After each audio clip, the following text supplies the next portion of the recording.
So how could it possibly time for another haul video? Because, well, I didn't post one, and then, yes, they're coming right after the other, because hauls are coming right after the other. And the reason for this haul, which is thrift shopping, was because I had to go to a neighboring city, which was a bit of a drive. It's about 40 minutes from here. And I had been to their, actually, St. Vincent de Paul. And I know that they have books there, some that are individually priced, and then most, their pricing for books is 10 books for $5. The last haul that I did, and I think I accidentally erased that video because I did a video. I was wearing this exact shirt. Like, this is my go to that city, to this thrift shop shirt. And I found maybe the only 10 books there that I would possibly read. Of the 10, most were really good. Actually, I found some really, really good books, and I think that's true today as well. And then I think one or two, I just decided, nah, it's probably actually not for me. I'll just put them in a little free library. I think one was an exchange, and one was just I'll just unhaul it as the little free library situation goes. So today I had in my mind, like, it's okay if you find a book that's not for you and popular, then grab it and you'll put it into a little free library, and that'll be fine. Because yeah, I have a book hauling problem. Yeah. And it does bring me so much joy. And luckily, again, I'm reading a lot. So the hauling is not just the books, acquiring on my shelves. I also have somewhat limited space. And to be fair, it's almost all gone. So I'm going to try the tactic of leaving these books in this tote for a while, and just not thinking about them, and then reminding myself, if I want to go book thrifting again, that this tote is still full of books, and being able to have a moment with myself of, shall I really thrift more? Is it time? Or should I just let these books sit in the tote until there's enough space on my shelf to put them in, and then I can think about thrifting more? I don't know. I'm traveling abroad this summer, as with every summer, where I will not be book hauling and unhauling, and I probably will be voraciously reading, because that's normally what happens on the summer. So that will be for sure a pause to all of this book hauling that is actually causing a lot of joy. And again, the total amount per book in this tote, because there are more than 10 books in here, was 70 cents a book, because I did pick up a couple of the individually priced, and I did go to the neighboring thrift shop, which is literally just a few blocks away, because I was there and I was pretty discerning, but I picked up a few books there too. So the one book that I found that was popular that I'll probably give up, is this Elin Hilderbrand's The Beach Club. I thought that the recent Elin Hilderbrand that I had read, also with a setting in Nantucket, I guess it's her thing, was a decent read, but I didn't love it. And I did find some, I didn't love it, and I didn't like, I guess, the self-consciousness of female bodies and how female bodies were described, even in middle age.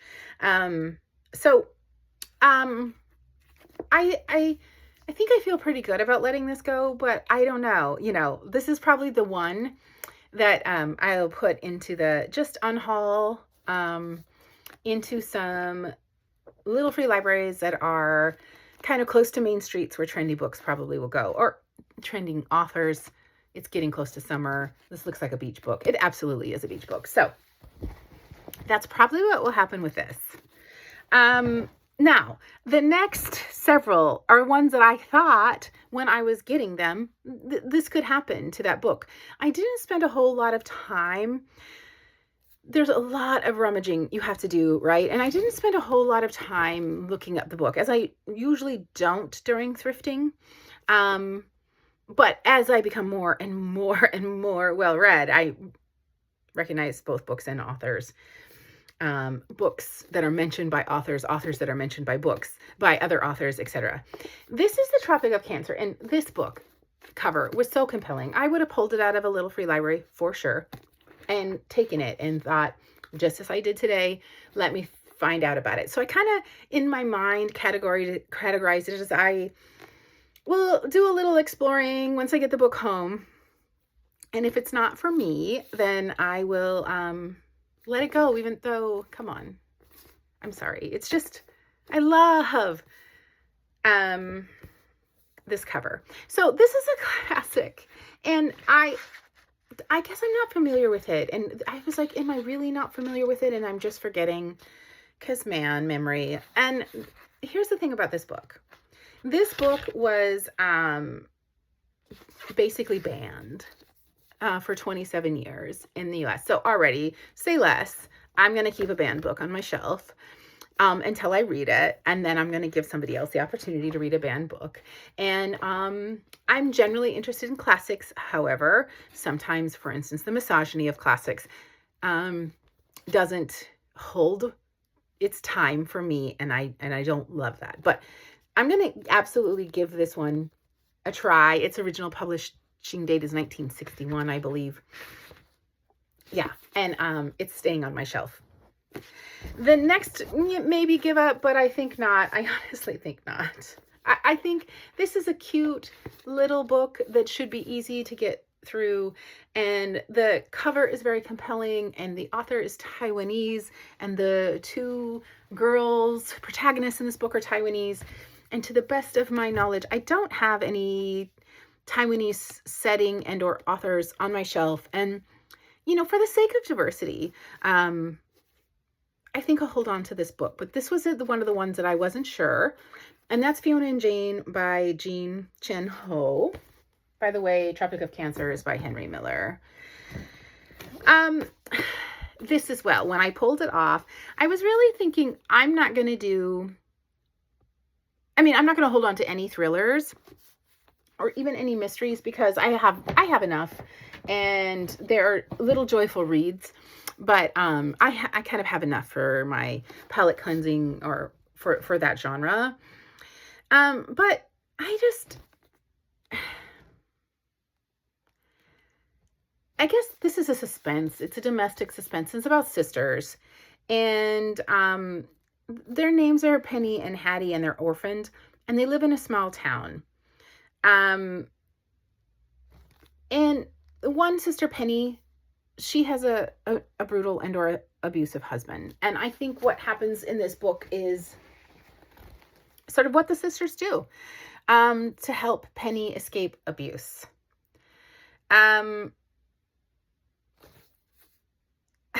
It's an arc. For some reason, I love to find arcs. I don't know. I just love to find arcs for whatever reason.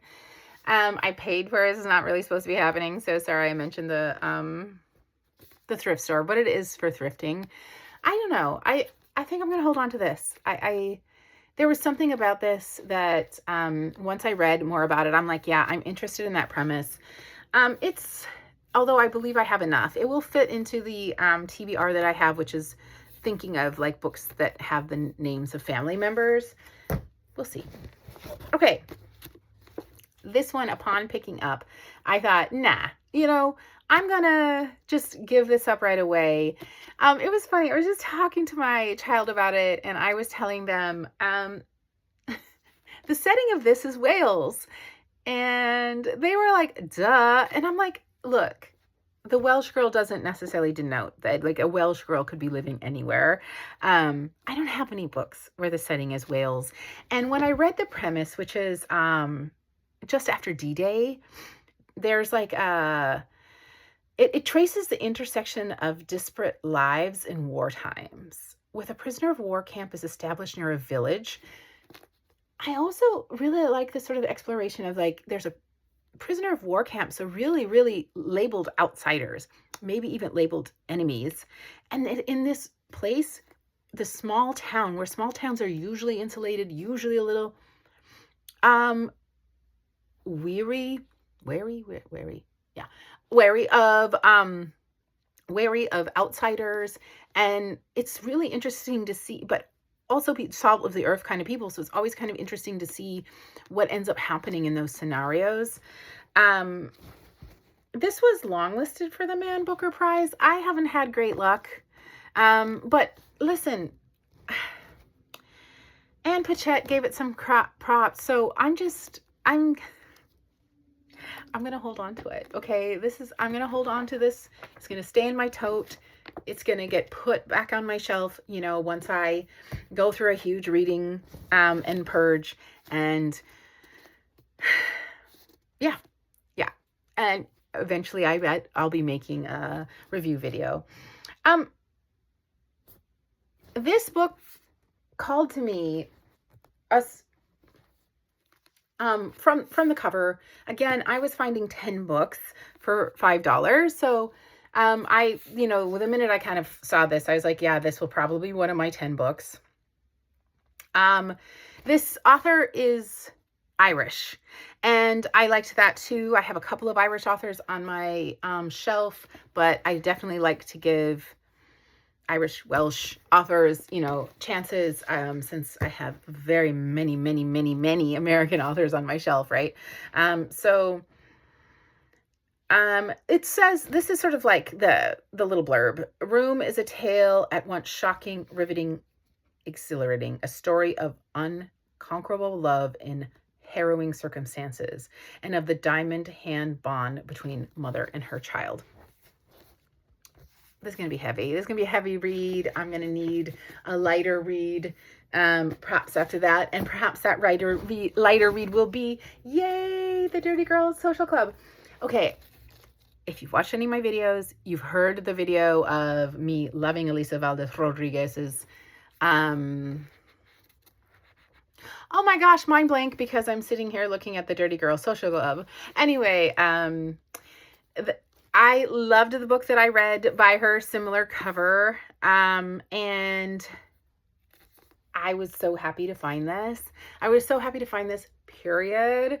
I was even happier to find this in a 10 books for $5. So, yeah,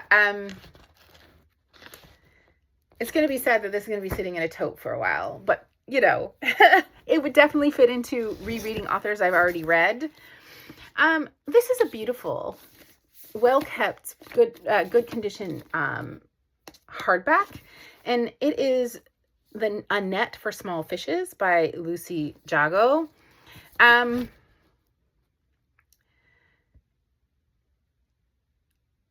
She is from England, so we're getting just these UK author representations here in this book haul, and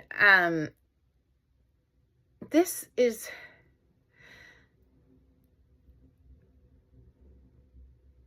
about friendship. Yeah, about friendship between women.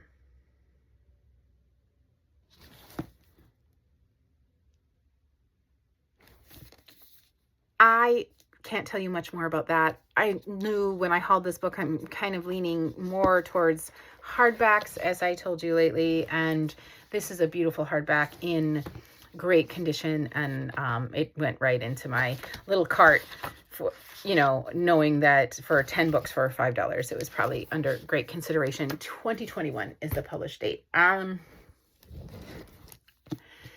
Days of Distraction by Alexandria Cheng. As you become hauling more and more, you get a little more discerning about these library covers. And I don't know if I have like such a warm endearment to them, or if they just will make me feel a little confused in my mind if I'm reading a book now that I'm checking out physical books from the library again. In any case, this is a debut novel, and it's equal parts, this is what the blurb says, okay? Equal parts tender and humorous, and told in spare but powerful prose. Yeah, I actually love spare but powerful prose, actually. And I really like when people can hold together both beauty and humor, and it doesn't feel forced. So I'm excited for that. They also say this is a razor sharp appraisal of our times in this blurb. And I thought that's an interesting, I thought that was an interesting statement to make. And I am interested to see if this book lives up to that. Silicon Valley just read several books where San Francisco was, in the San Francisco area was the setting, so add that. Add that to it. The last 1, 2, 3, 4, 5, 6, 7, 8, 9. Yeah. The last one that I put in my cart, and this is literally the last one that I put in there, was this Amy Tan. It's Saving Fish from Drowning. I was compelled because the word fish is in both. And, you know, I'm thinking of future TBRs, and wouldn't it be interesting maybe to make a TBR about rivers, seas, and fish, or sea life of some sort. And now I have, I don't love this edition of this Amy Tan, but can I tell you, I don't have any Amy Tan on my shelf. I have Now with Toni Morrison. I have Joyce Carol Oates. I have Sylvia Plath. I have Erdrich. I have many American women classic authors, and I thought I would be remiss not to grab an Amy Tan that I haven't read.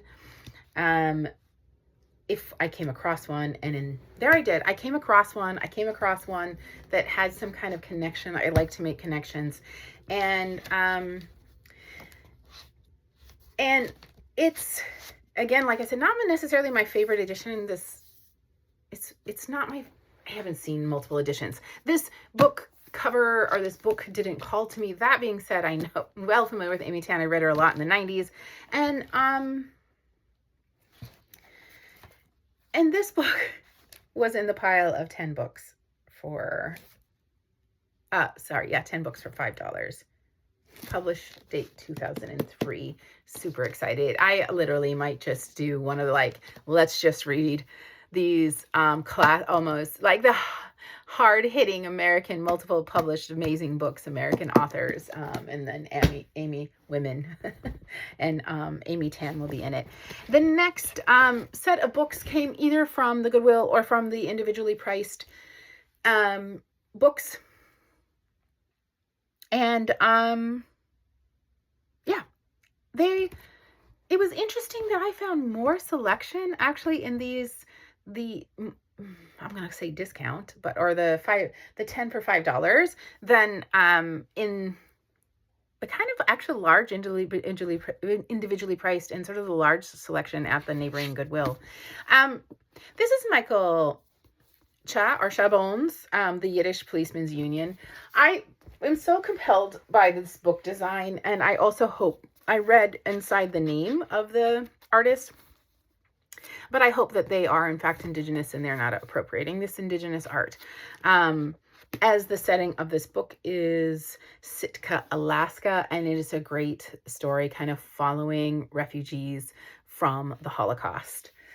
The next book that I was super excited to find, not excited about the font, I'm not gonna lie, but I'm just gonna have to find a way, because it's not like I could get this book other ways, I think, as it was published in 1998, and that's Jorge Amado's Gabriela Clove and Cinnamon.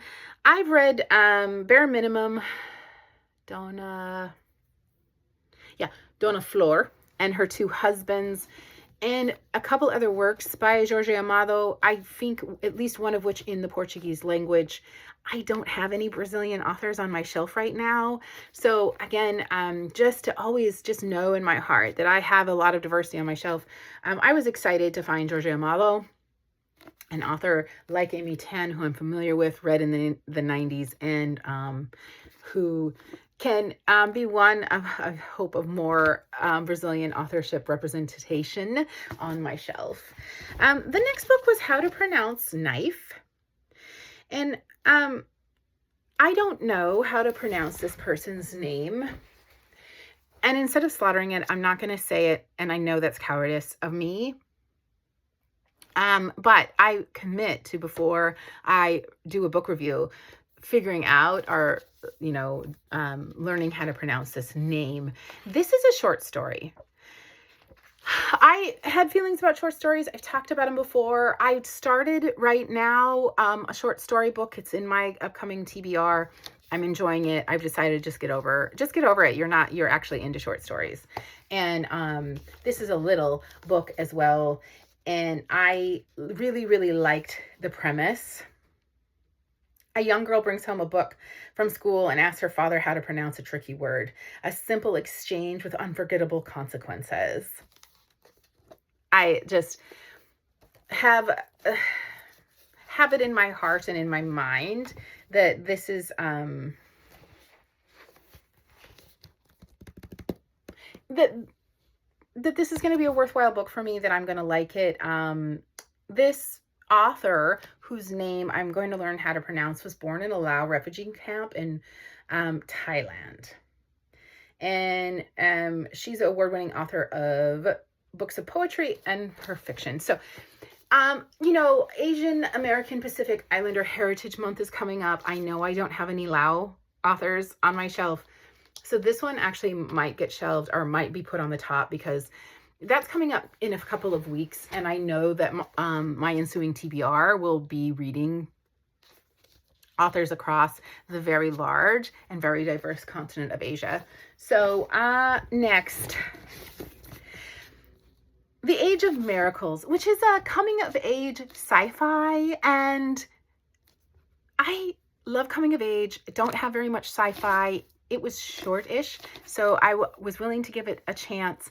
And what really sold me, if I can be honest, if I can be really, really honest, there's the sticker of always a gift, never for sale, little free library. And whenever I find these at thrift shops, I almost feel like it is indeed my duty to put them back into the ecosystem from whence they came. So when this comes out of the tote and gets onto my shelf, or when I feel compelled to read a short, enduring sci-fi about coming of age, then I will, of course, return this to the little free libraries. And this is primarily why I picked it up. I was super excited. I have right now, coming up, next book I'm going to read after I finish. I'm actually inside of 4 books right now. This is totally a sidebar, and I apologize, but normally I read a whole book and I finish it, or I start another one just before finishing because I'm not ready to let go of the book. And I don't play inside of a lot of books. Now that I'm using multiple media, and by that I mean whatever I can read the physical copy of, I do. Whatever I can find, because digital copies are harder to find than I anticipated. The digital copy, sometimes I'll use both. And then if there's an audio, I get it and I try it because I'm trying to learn how to listen. As well as I read, and sometimes I listen and then I go back and read it, and then I start to calibrate like that. So, after all that sidebar, next on my shelf is People of the Book, by Geraldine Brooks. And, I was excited to find Horse. I haven't tried this author yet, so I'm being brave. I'm being brave that I'm going to like this author, but I took the chance. I think it's going to be more than fine. And also, I mean, again, the cost of each of these books from this tote was 70 cents. So, Horse got acquired today. Oh, this was the number one find. So the number one find, apart from the one that I was even more than this, Playing with Boys. That was the book that by Valdez Rodriguez that I couldn't remember, Playing with Boys. So besides that one, The Water Dancing by Ta-Nehisi Coates is, yeah. I was so excited to find this book. And it came with someone went in 2019 to an event that was a conversation with this author. Officially jealous, honestly. And then maybe bought this book there. Sadly, doesn't look like they read it, because this book does not look like it has been read at all. However, some people treat their books with such love that they don't even crease anything, or you can't see any evidence of use. Still very much has the new book smell. All of us that know that what that smells like can appreciate that. Okay. Wow. What a find. What an actual find. He is normally a nonfiction writer. I believe this is a fiction work, and I am so excited for this book. It's making me rethink all of the statements that I said about I'm just gonna put it in the tote and not put it on the shelf, because I just can't imagine that book not going on my shelf. The last book in this tote is What's Mine and Yours. Obviously, this is a book of the month edition from March of 2021, and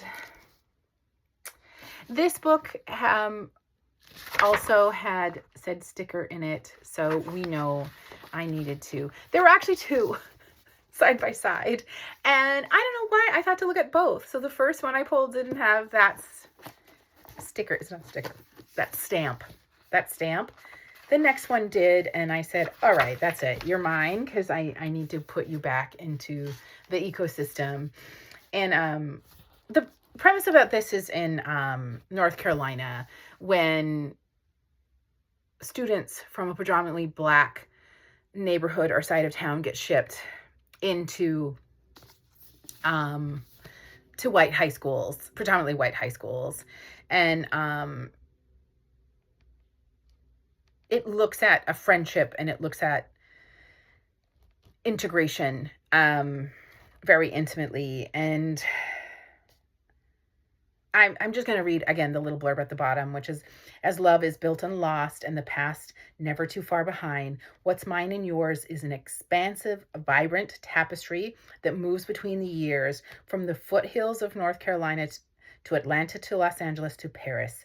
It explores the unique organism that is every family, what breaks them apart, and how they come back together. Oh. You're too good for my tote. I'm going to figure this out, you all. I'm going to figure this out. If I didn't have to have a job and my eyes never got tired, I'm pretty sure I could read 2 books a day. But here in the real world, I'm just going to have to figure out a way to be happy with the ones I have, and then move on to these new amazing ones, and just continue to be so grateful for these authors and all of their hard work and genius, and so grateful that I have the time, the energy, the ability, and the capacity to indulge in all of this greatness.